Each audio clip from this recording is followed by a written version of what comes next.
So hello, everyone, and welcome to Marin County Free Library's first event to honor and celebrate Pride Month. I'm Shireen Ash. I'm a librarian at the Corte Madera Library, and I'm really excited to have you all here tonight.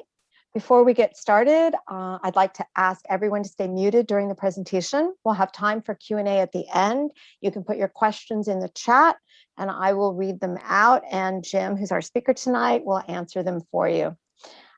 I also want to take this moment to thank the Friends of the Corte Madera Library for their generous support of this program and many other programs. They are the best friends you could possibly have, so my heartfelt thanks go out to them. So now let's get started. I'm thrilled to introduce Jim Van Buskirk to you all. He is author of many books, including Gay by the Bay, A History of Queer Culture in the San Francisco Bay Area. He's a noted speaker, he's a former librarian, and he's a founding manager of the James Hormel LGBTQIA Center at the San Francisco Public Library, downtown. So tonight, I'm just gonna hand it over to Jim, and he's gonna begin the presentation. I'm gonna disappear. I'll see you on the other side after the presentation for Q&A, so pop them in the chat. Thanks very much for joining us. And this program is recorded, so.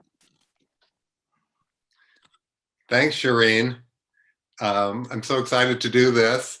So this is a project that I developed with the Goethe Institute, and for the 50th anniversary of the Stonewall Rebellion, which, as you may well know, was a series of spontaneous, violent demonstrations by queer people against a police raid in Greenwich Village in New York in June of 1969.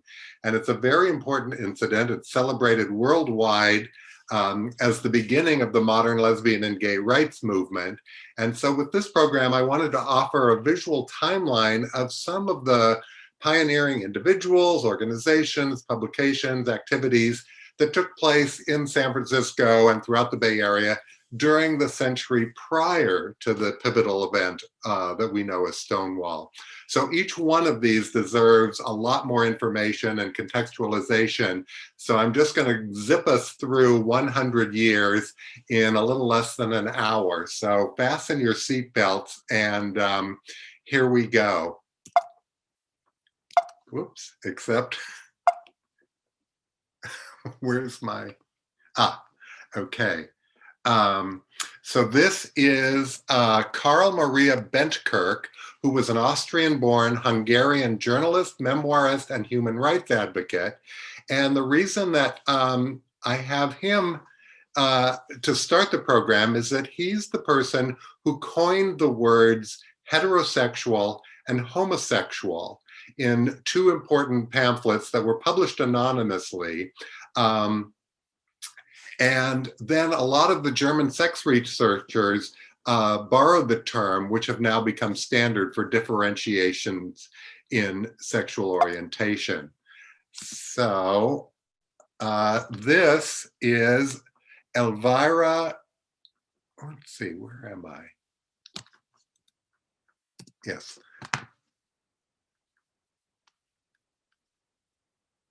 Wait a second, I apologize. There's something. Okay, there we are. So this is, wait a second, I beg your pardon. Okay, I'm back on track. This is Laura DeForce Gordon, who penciled a note stating that she was a lover of her own sex on a copy of her booklet, The Great Geysers of California and How to Reach Them.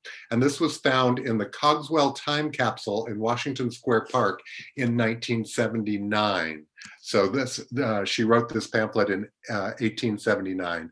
But I want to go back for a second to 1869, which is when this person, Elvira Virginia Mugarieta, was born in San Francisco.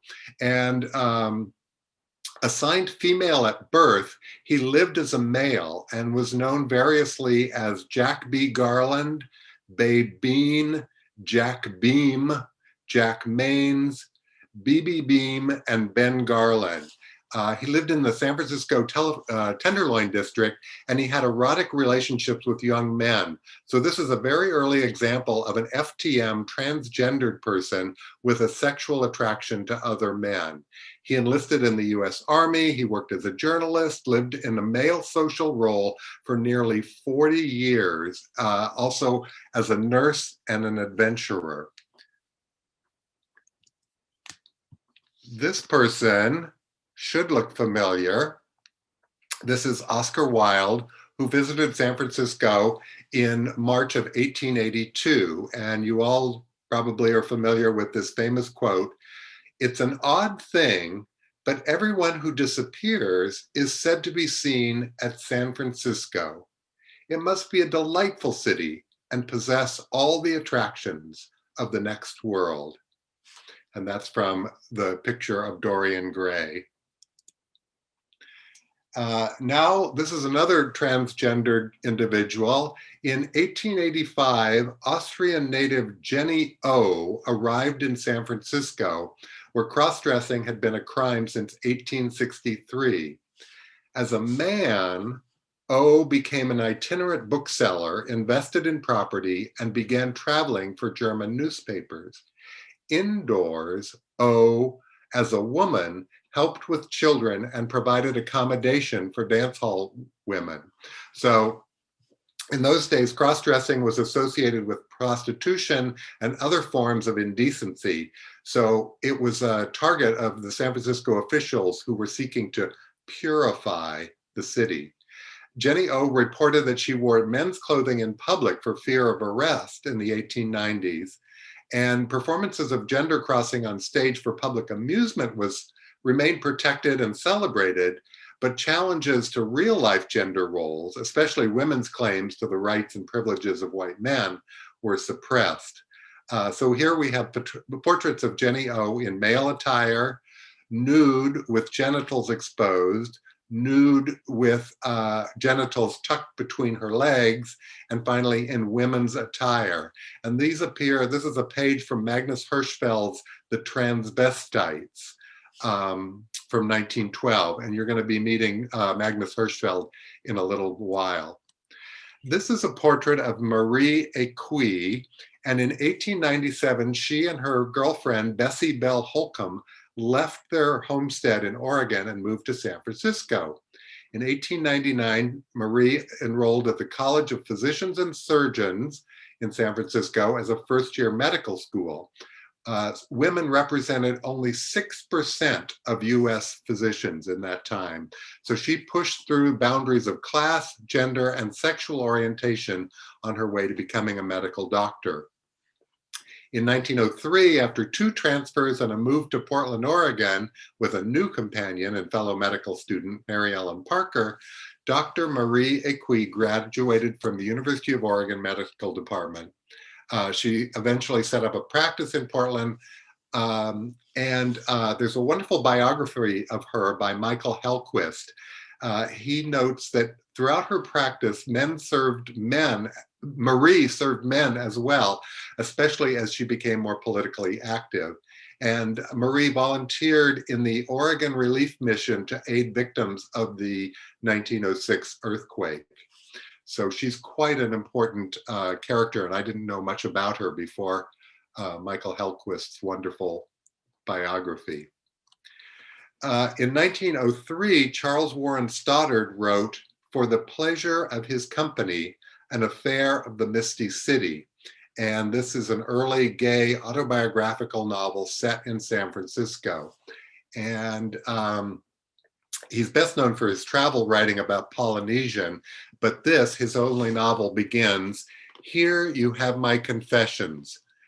So this is strictly autobiographical, and you can, if you read it, you can trace the whole history of his life. This is an image of John Chafee and Jason Chamberlain.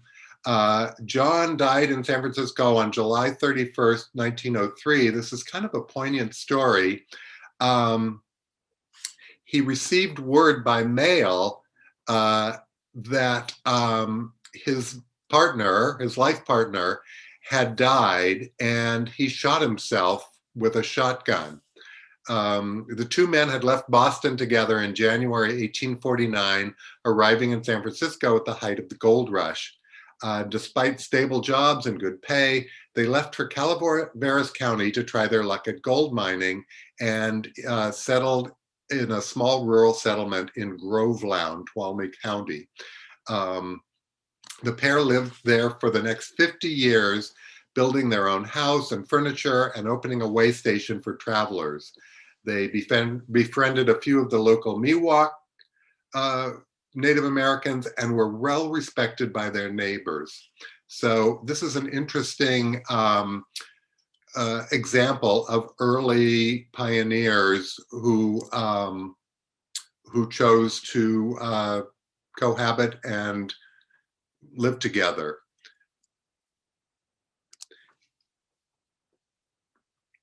This is an image of the Dash from 1908. It was considered San Francisco's gay bar. It opened at Pacific and Kearny. As the Seattle Saloon and Dance Hall, it was the first dive to open after the 1906 earthquake. And the city may have had gay bars before the Dash, but none quite as notorious as this one. It featured cross-dressing waiters who performed sex acts for $1 in nearby booths. And after a high-profile judge was linked to the bar, it was suddenly shut down by the Vice Squad almost as soon as it opened, leading to a reform movement that helped shut down the infamously sexually liberal Barbary Coast district. This is an image of Alexander Berkman, who was an anarchist associate of Emma Goldman. And in June 1915, a large crowd assembled for his speech, Homosexuality and Sex Life in Prison. This is Dr. Albert Abrams, one of the earliest writer of one of the earliest articles on how to recognize homosexuals in the United States Armed Forces. And his article, Homosexuality, a Military Menace, was published in San Francisco in 1918. This is Elsa Gidlow, who moved to San Francisco from New York at the invitation of Kenneth Rexroth, who was known as the father of the San Francisco Renaissance. Gidlow is best known for writing On a Gray Thread, published in 1923, considered the first volume of openly lesbian love poetry published in North America. And in 1954, she purchased Druid Heights, which was a rustic retreat not far from Mill Valley, actually, which became a spiritual home to a number of influential writers and thinkers. Her autobiography is called Elsa, I Come With My Songs, and it was published in 1986, offering a detailed account of seeking, finding, and creating a life with other lesbians at a time when little was recorded on the topic. This is considered the first lesbian autobiography in which the author does not use a pseudonym, and it offers a superb account of one eyewitness participant's view of 20th century artistic bohemian life and of the cultural history of the San Francisco area. Okay, now we're at Finocchio's. It opened as a speakeasy in 1929. And in 1933, with the repeal of Prohibition, the club moved upstairs from its address at 406 Stockton Street and began offering female impersonation acts. It opened at a larger location at 506 Broadway on June 15th, 1936, and closed November 27th, 1999. In the 30s, this is an image of San Francisco's first homosexual bathhouses. Jack's Turkish Baths and the 3rd Street Baths opened during the 30s. Jack's was one of San Francisco's longest running bathhouses in operation from around 1936 to the 1980s. It was opened at 1052 Geary near Van Ness as a men's only bathhouse, open day and night. And it was described by an early visitor as it had many small cubicles, each with a cot, chair, closet, and a locking door. A steam room, warm room, masseurs, showers, tea room.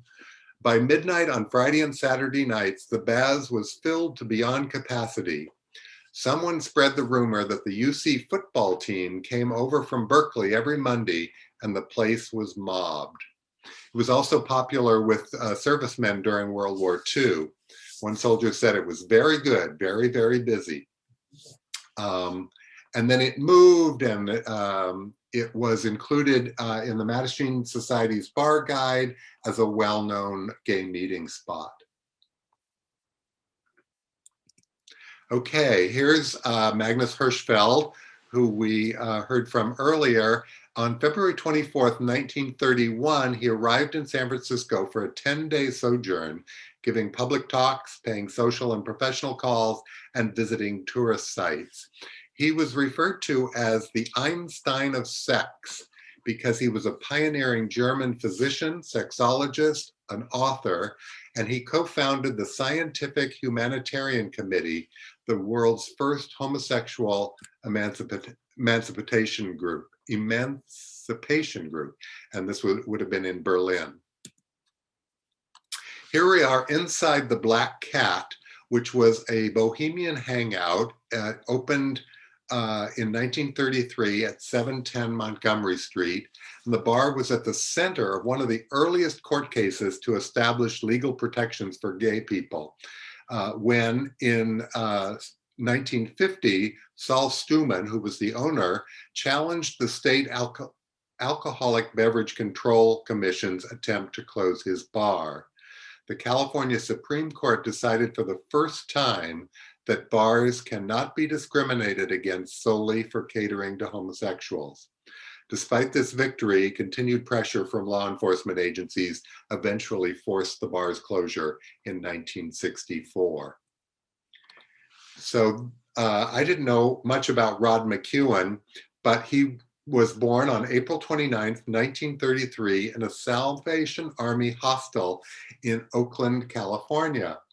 And he refused to identify as gay or straight or bisexual, but he was active, it turns out, in the gay civil rights movement. And as early as the 1950s, he held a leadership role in the San Francisco chapter of the Mattachine Society, which was one of the country's earliest LGBT advocacy organizations. He once explained his sexuality saying, "I can't imagine choosing one sex over the other. That's just too limiting. I can't even honestly say I have a preference." But check out the cover of his 1977 album, Slide Easy In. And he spoke out against singer Anita Bryant's Save Our Children campaign to repeal an anti-discrimination ordinance in Miami. He coined the name Ginny Orangeseed and included a song entitled "Don't Drink the Orange Juice." This is the famous couple Gertrude Stein and Alice B. Toklas. In April of 1935, they returned to the Bay Area. Alice was born in San Francisco, and Gertrude lived in East Oakland. When she went to visit the house where she had lived at 13th Avenue and 25th Street, she saw that it had been razed, the property built over with little houses. So she said, as famously quoted, that there was no there there. But that has been misinterpreted as a diss on the city of Oakland, and all she meant was that her house was gone. Here we are in Mona's, San Francisco's first openly lesbian bar, which opened in 1936 at Broadway and Columbus in North Beach. It marketed itself as a place where girls can be boys and featured female waitstaff and entertainers dressed in tuxedos. Mona's was geared toward the local gay community as opposed to gay tourists. became one of the most popular lesbian bars in the United States, helping to pave the way for more lesbian bars to open in the neighborhood, making the area known as a lesbian enclave. This is San Francisco poet Robert Duncan and his partner Jess Collins. In August 1944, he wrote his landmark essay, The Homosexual in Society, which was one of the very first public defenses of homosexuality. He was a key figure in the San Francisco Renaissance, and he often collaborated with his romantic partner, Jess. But I want to read you the ending of his essay. Remember, this is August 1944. It must always be recognized that the others, those who have surrendered their humanity, are not less than oneself. It must be always remembered that one's own honesty, one's own battle against the inhumanity of his own group, be it against patriotism, against bigotry, against, in this special case, the homosexual cult, is a battle that cannot be won in the immediate scene. The forces of inhumanity are overwhelming, but only one's continued opposition can make any other order possible, will give an added strength for all those who desire freedom and equality to break at last those fetters that seem now so unbreakable.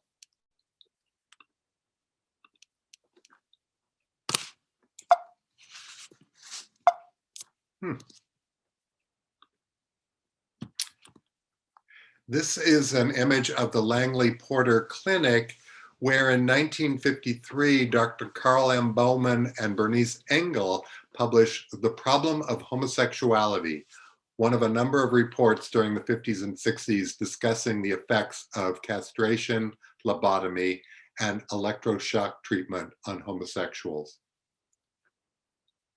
This is one of my favorite stories.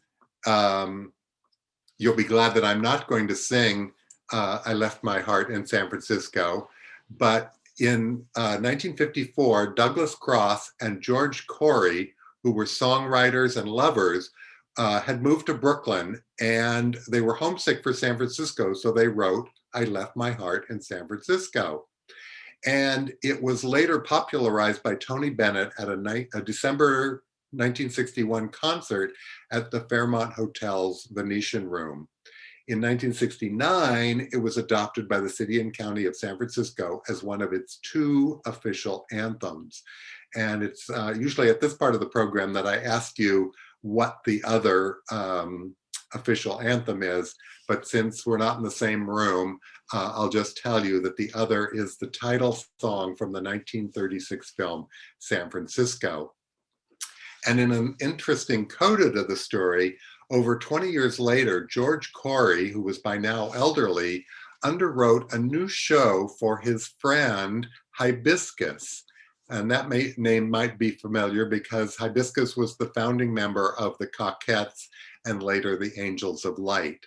And the show was called Femme Fatale, The Shocking Pink Life of Jane Champagne.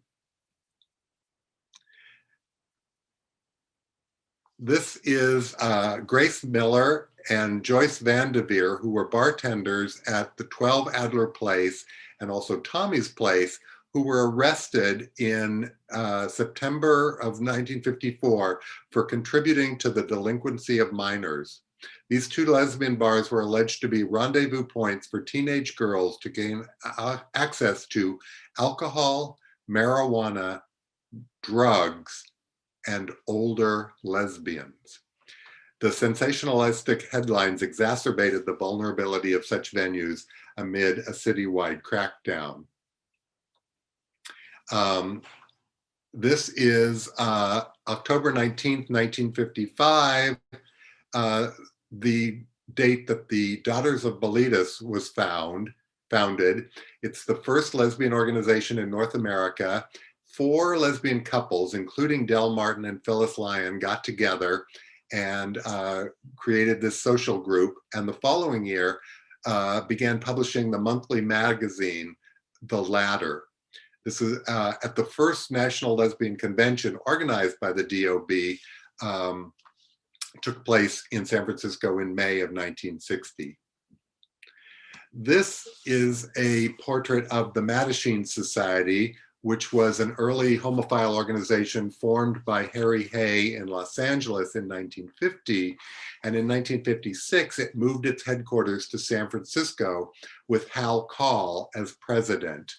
And in 1955, he had co-founded Pangraphic Press, which printed the Mattachine Review, the Ladder, and other homophile publications. Hal Call also founded Dorian Book Service, a gay and lesbian literature clearinghouse.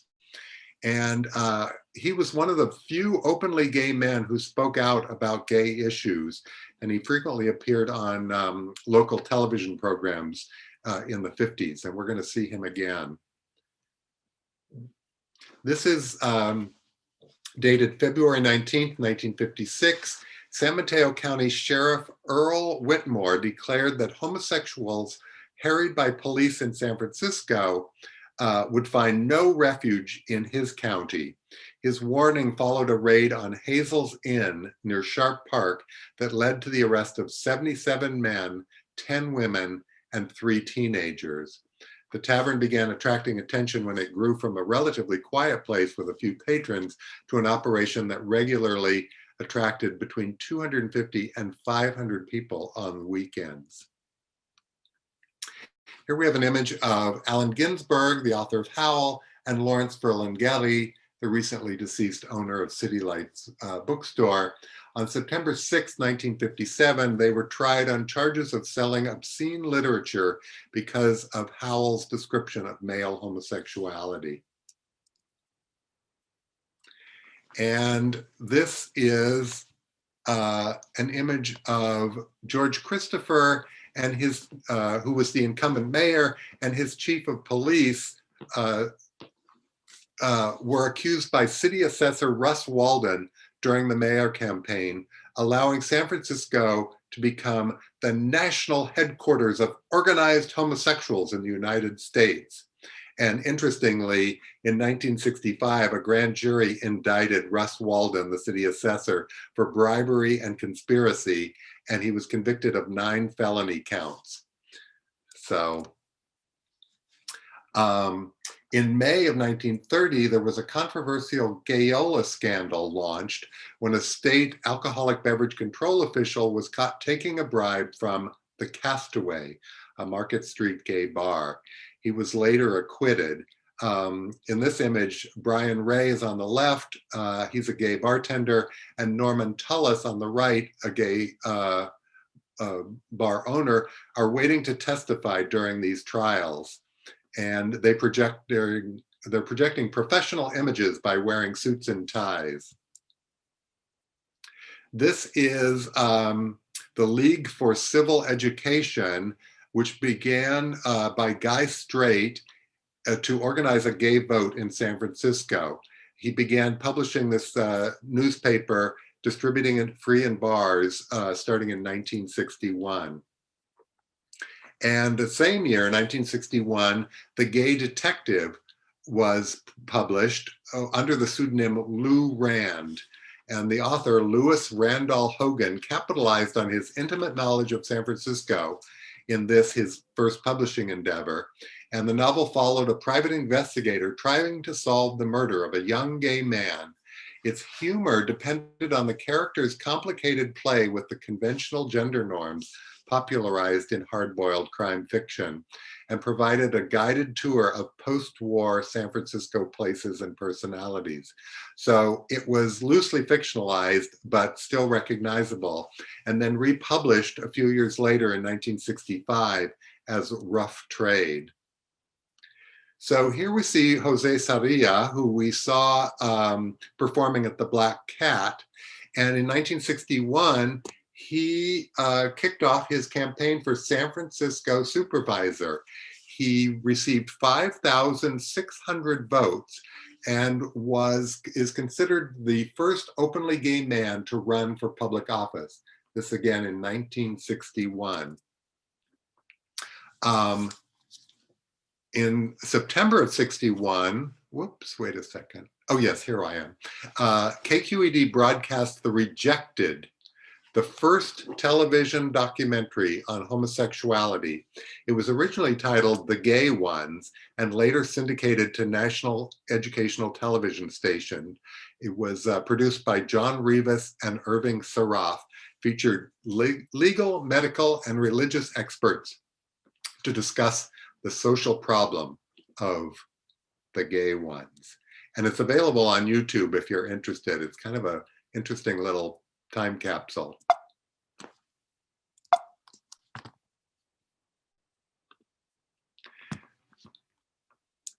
On September 14th, 1961, the largest vice raid in San Francisco took place.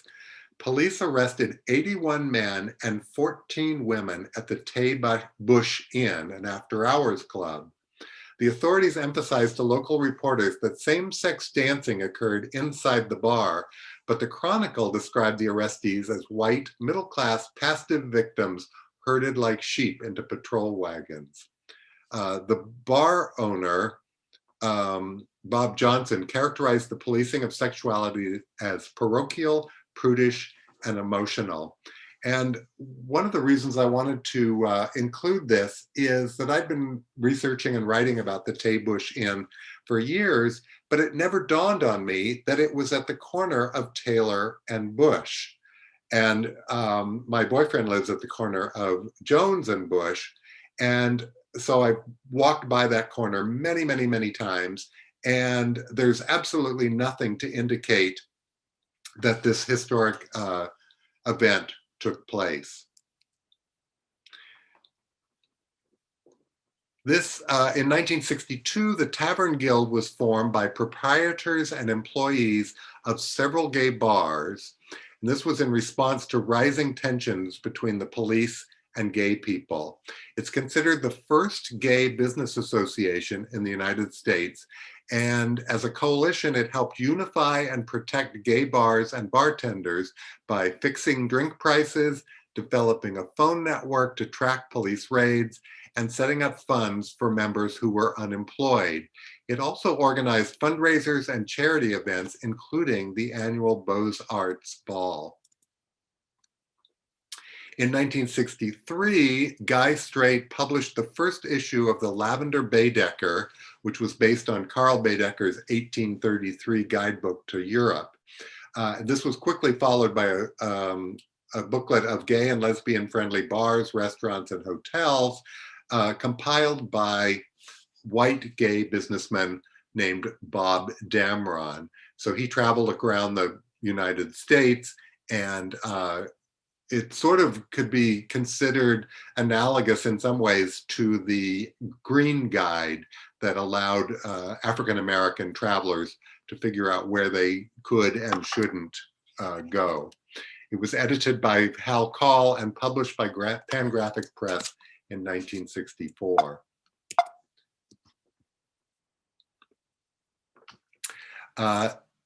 This is an image of Madeline Tress, taken by her brother, renowned gay photographer Arthur Tress. And I don't know if any of you have seen the recent documentary, 6-part documentary called Pride, but there's a whole section of it devoted to Madeline Tress, which is where I learned of her. So she was born in Brooklyn and received degrees from Georgetown, London School of Economics, New York University, and UC Berkeley and UC San Francisco. She owned her own law firm in San Francisco and argued a job discrimination case before the United States Supreme Court. She self-published a memoir called Rainbows on My Ceiling, chronicling how in 1962 she met Jan Sibley, a teacher with whom she spent the next 40 years. And they traveled around the world. They attended marches on Washington, the Gay Olympic Games, volunteered with the Castro Lions, and had their own shop dedicated to feline lovers called Holy Cats. When Madeline died in 2009, her brother, Arthur, rediscovered in her home some vintage prints he had made in 1964. And this important body of work was later exhibited at the De Young as Arthur Tress, San Francisco, 1964. This is June of 1964. This is a centerfold from Life magazine, which referred to San Francisco as the gay capital of the world. And here we see a photograph of the Toolbox, a South of Market gay bar. When the Toolbox opened on the corner of 4th and Harrison in '62, it was the first leather bar in South of Market, was wildly popular and even attracted national attention. The most celebrated element of the Toolbox was this huge mural painted by Chuck Arnett. He was a local artist who worked at the bar, and this massive black and white mural depicted a variety of tough-looking masculine men. So this really put San Francisco on the map as a gay mecca. And in December of '64, the Council on Religion and Homosexuality, wait a second, am I in the right place? Yes. Was founded by the Reverend Ted McIlvaney under the auspices of Glide Memorial Methodist Church. And it was dedicated to joining homosexual activists and religious leaders, including representatives of Methodist, Episcopal, Lutheran, and United Church of Christ denominations. And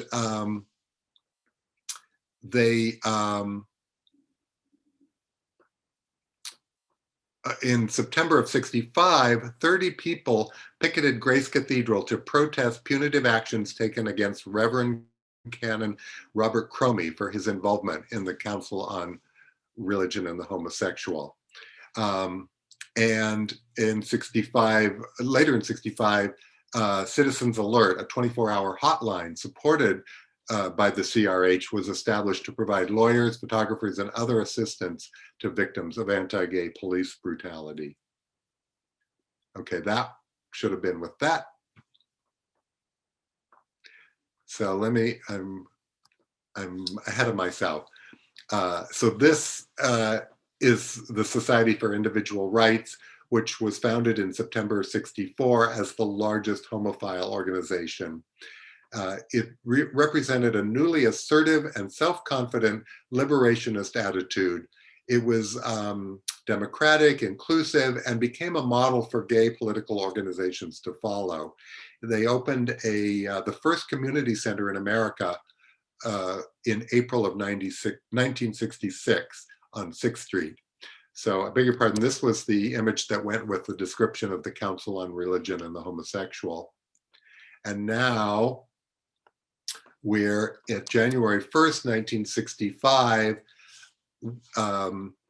when attendees of a New Year's Day costume ball at California Hall, which was organized to raise funds for the CRH, were harassed by police. And the event became a turning point in San Francisco gay rights movement. The American Civil Liberties Union took the case, which was ultimately dismissed. And here we have José Sarria once again. In 1965, he started calling himself the Widow Norton, a reference to Joshua Norton, a much celebrated 19th century San Franciscan who had declared himself Emperor of the United States and Protector of Mexico. And in '65, Sarria founded the Imperial Court System, a grassroots network of organizations working to build community relationships for equality and raise monies for charitable causes through the production of annual gala coronation balls and numerous other fundraising events. Here's an image of Maud's Study, which was a lesbian bar opened by Ricky Stryker in 1966 in the Haight-Ashbury, said to be the world's longest surviving lesbian bar before it closed in 1989. This is interesting. This is May 21st, 1966. As you can see, the rally to protest exclusion of homosexuals from the armed forces.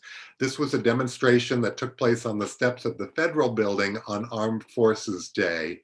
A coalition of homophile organizations across the country organized simultaneous demonstrations on that day. And the protest grew out of the first meeting of the organization that would become the North American Conference of Homophile Organizations.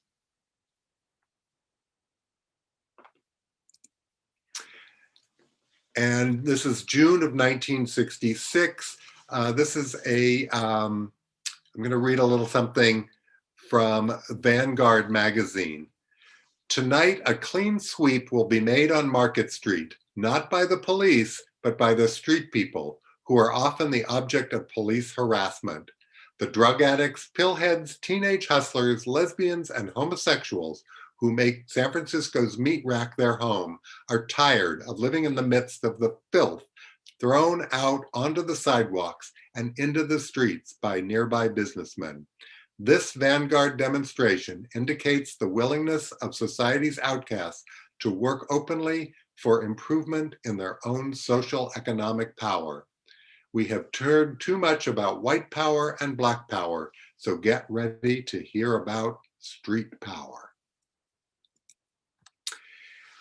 This is an image of Gene Compton's cafeteria where in July of 1966, about 25 people picketed when the new management began using Pinkerton agents and police to harass gay and transgender customers. And you may be aware that in August of 1966, the cafeteria, which was at the corner of Turk and Taylor, was the site of a riot when police officers tried to grab one of the queens, and rather than put up with harassment, she threw her coffee in his face. This was an all-night establishment frequented by street youth, queens, hustlers, whose age and poverty made it difficult to congregate. And so as a result, angry queers broke out the windows, threw dishes and trays at the police, and burned down a nearby newsstand. And the next day, after Compton's refused to allow drag queens back on the premises, a picket line sprang up and the newly installed plate glass windows were smashed once again. If you haven't seen my friend and colleague Susan Stryker's brilliant documentary called Screaming Queens, The Riot at Compton's Cafeteria, I highly recommend it. And then following the riots, the activist established the COG, Conversion Our Goal, which was a network of transgender social, psychological, and medical support systems. And it eventually became the National Transsexual Counseling Unit, the first peer-run support and advocacy organization in the world. Here's an image from August 22nd, 1966, the first national convention of gay and lesbian groups, the burgeoning National Planning Conference of Homophile Organizations, met in San Francisco, and then it changed its name to NACO, North American Conference of Homophile Organizations. We met Hal Call earlier in March of '67. He founded the Adonis bookstore, the first gay bookstore in the United States. It was on Ellis Street in the Tenderloin, even before New York's Oscar Wilde bookstore opened. It was one of the first places to show gay pornographic film, and it continued until Hal Call's death in 2000 at the age of 83.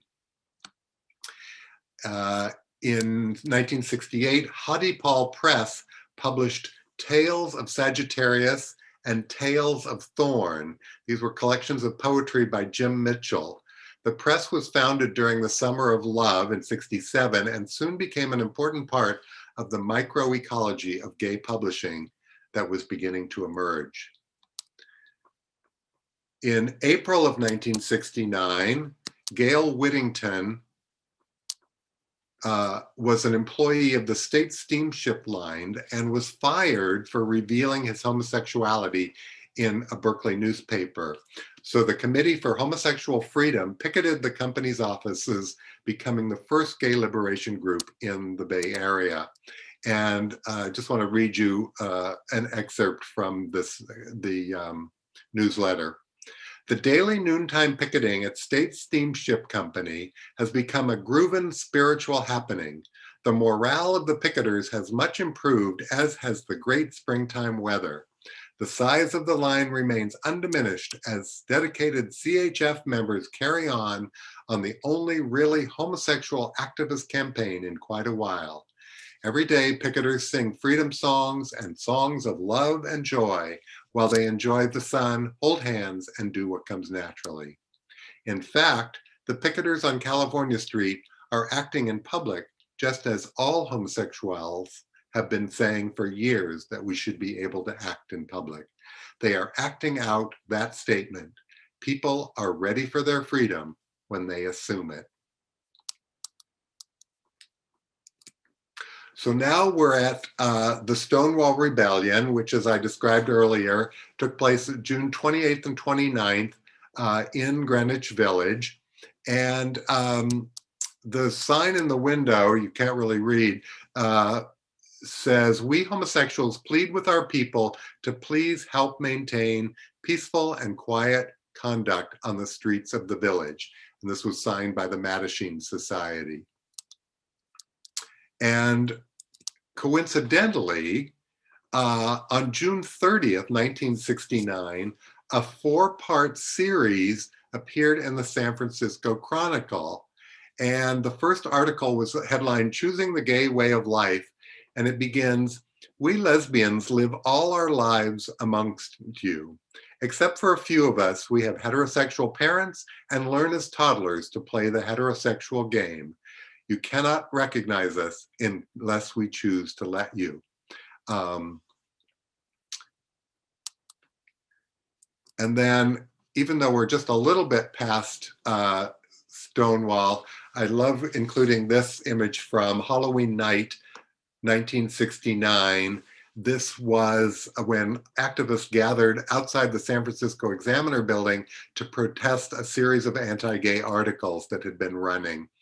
And like most newspapers around the country, they had a policy of printing the names and addresses of men arrested in gay bars or in tea rooms or bathrooms where gay men sometimes had sex.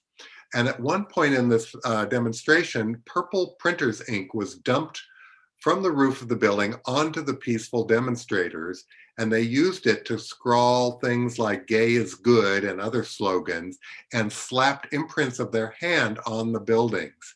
So a riot ensued, and the police moved in to make some arrests, and the event became known as Friday of the Purple Hand. And then this is the last slide in this presentation. This is from 1979, a photograph by Ted Saul. And I wanted to end with a excerpt from Refugees from America, a Gay Manifesto by Carl Whitman that ran in the San Francisco Free Press, December 22nd, 1969. "San Francisco is a refugee camp for homosexuals. We have fled here from every part of the nation, and like refugees everywhere, we came not because it is so great here, but because it was so bad there. By the tens of thousands, we fled small towns where to be ourselves would endanger our jobs and any hope of a decent life. We have fled from blackmailing cops, from families who disowned or tolerated us. We have been drummed out of the armed forces, thrown out of schools, fired from jobs, beaten by punks and policemen. And we have formed a ghetto out of self-protection, a ghetto rather than a free territory because it is still theirs. Straight cops patrol us, straight legislators govern us, straight employers keep us in line, straight money exploits us. We have pretended everything is okay because we haven't been able to see how to change it. We've been afraid. In the past year, there has been an awakening of gay liberation, ideas, and energy. How it began, we don't know. Maybe we were inspired by Black people and their freedom movement. We learned how to stop pretending from the hip revolution. America, in all its ugliness, has surfaced with the war and our national leaders, and we are repulsed by the quality of our ghetto life. Where once there was frustration, alienation, and cynicism, there are new characteristics among us. We are full of love for each other and are showing it. We are full of anger at what has been done to us. And as we recall all the self-censorship and repression for so many years, a reservoir of tears pours out of our eyes, and we are euphoric, high, with the initial flourish of a movement. Thank you so much. And I look forward to hearing some of your comments and questions. Thank you, Jim. That was a wonderful presentation. I was struck by just so many firsts, honestly, that originated in San Francisco. Really, really powerful and a lot to learn. And I feel like there are 10 lectures embedded in this one. Indeed. There's just so much more to go over. So maybe we'll have to have you back. But at this point, if anyone has any questions, please put them in the chat. I will read them out and share them with Jim, who will address them. I also wanted to just thank you for giving a plug for our next program, which is a screening of the movie you referenced, Screaming Queens, by your associate, your friend. It will be screened on June 18th, which is Friday evening. So join us at 7 o'clock. We're going to screen the film and then we'll have a discussion afterwards. So I will see you all there, I hope, and maybe some of your friends. But anyway, so that's the 18th. So do mark your calendars. And if we have any questions, this is your time.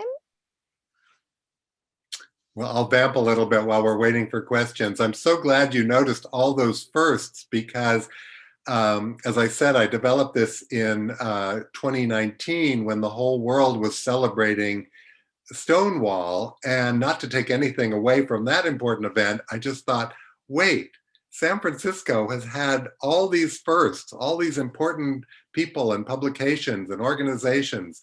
So let's celebrate that at the same time that we're celebrating this, this demonstration in New York. We dropped your audio for a moment, but I think it was just celebrate our firsts. Is that the essence? Yes. Okay. So let me just get to the chat.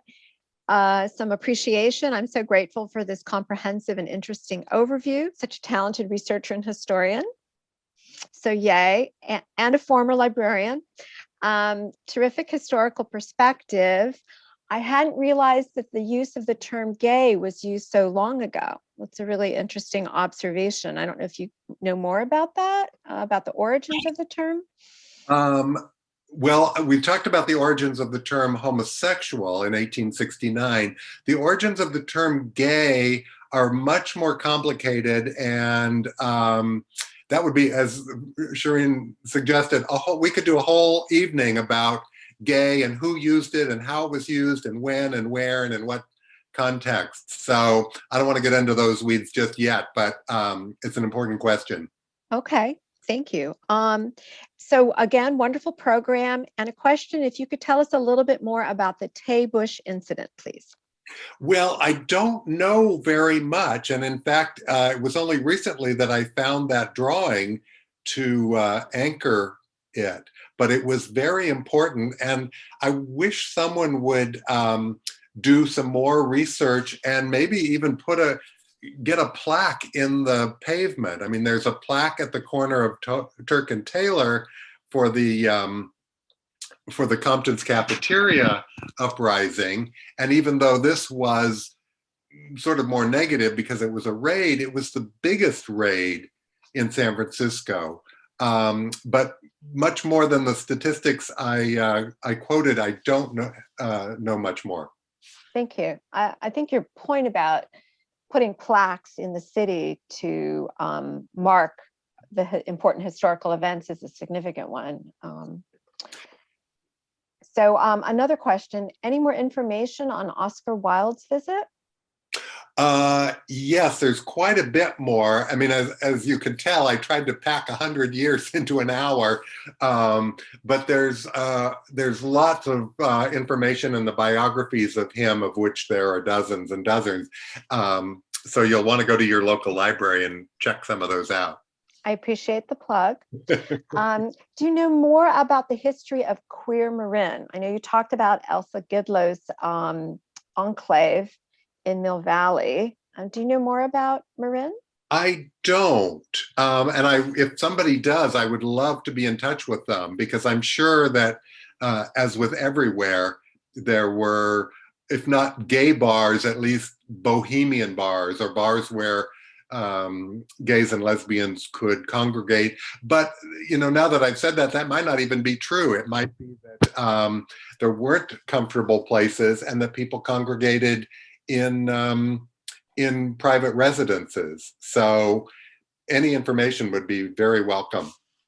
Thank you. Some more to learn there. And do we have any more questions before we call it a night?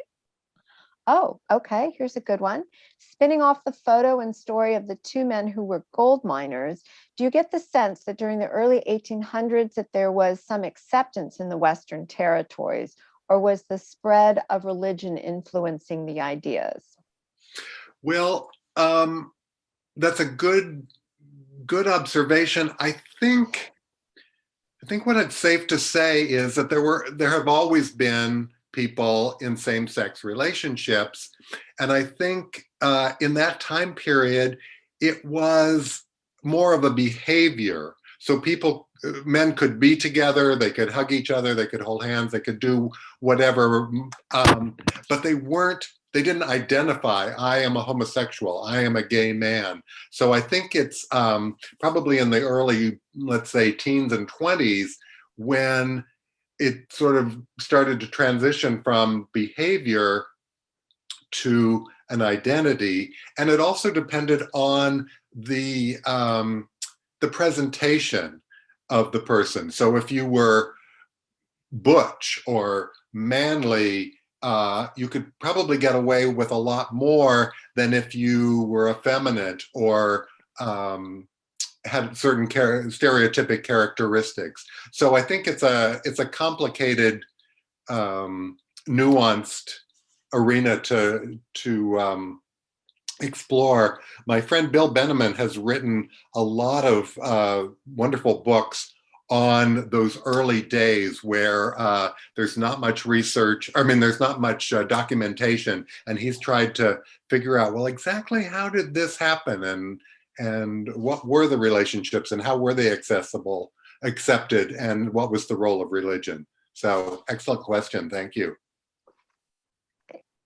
Moving on, there's a comment that in 2021, there's still not a single gay bar in Marin. So, okay, it's an interesting observation. Okay, I was afraid of that, but I didn't dare say. Yeah, well, turns out your fears were correct. So there's a business opportunity somewhere. Yeah. A great question. I think you touched on this, but maybe you could elaborate. Was there any connection between the Bohemian movement and gays? Yes. So bohemians were sort of a catch-all term. So with artists and poets and people who were artistic, in quotes. And so, for example, the Black Cat was not specifically a gay bar, but it had a diverse clientele where people who were different were accepted. And I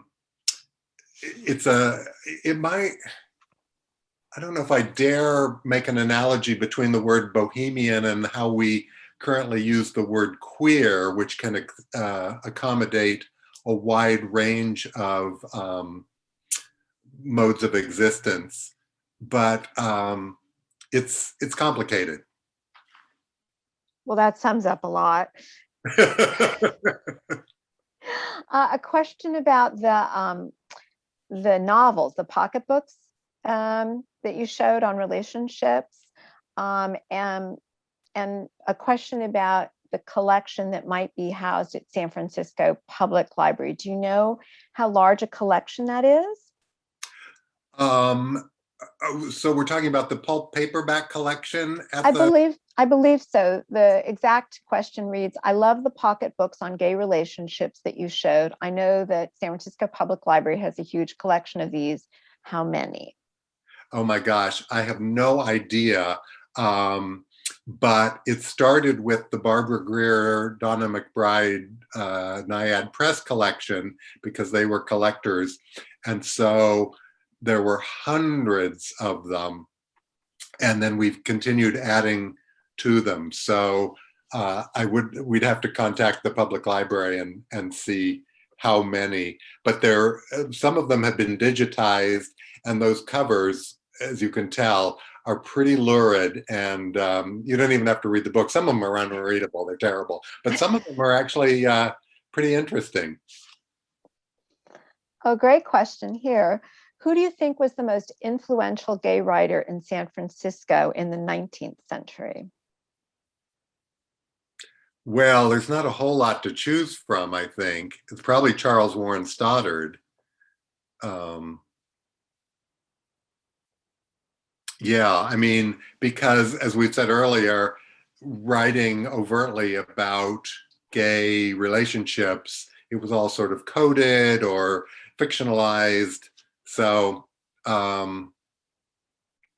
but again, Bill Benneman has done research into has tried to decode some of those early, either fictional or non-fictional accounts. So it sounds like following up on Bill Benneman's work would be a good thing for this questioner. I think so. Okay.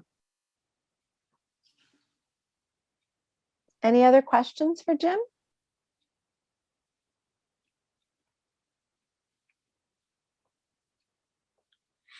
Well, I think I will thank you for a fascinating, fun presentation, lots of history, all of it illuminating. And I was personally struck by how poignant and relevant and timely some of it still is. Yes, I was really struck by the words of Robert Duncan that you read, thinking that they're still really important for all of us. So, so thank you for sharing all that.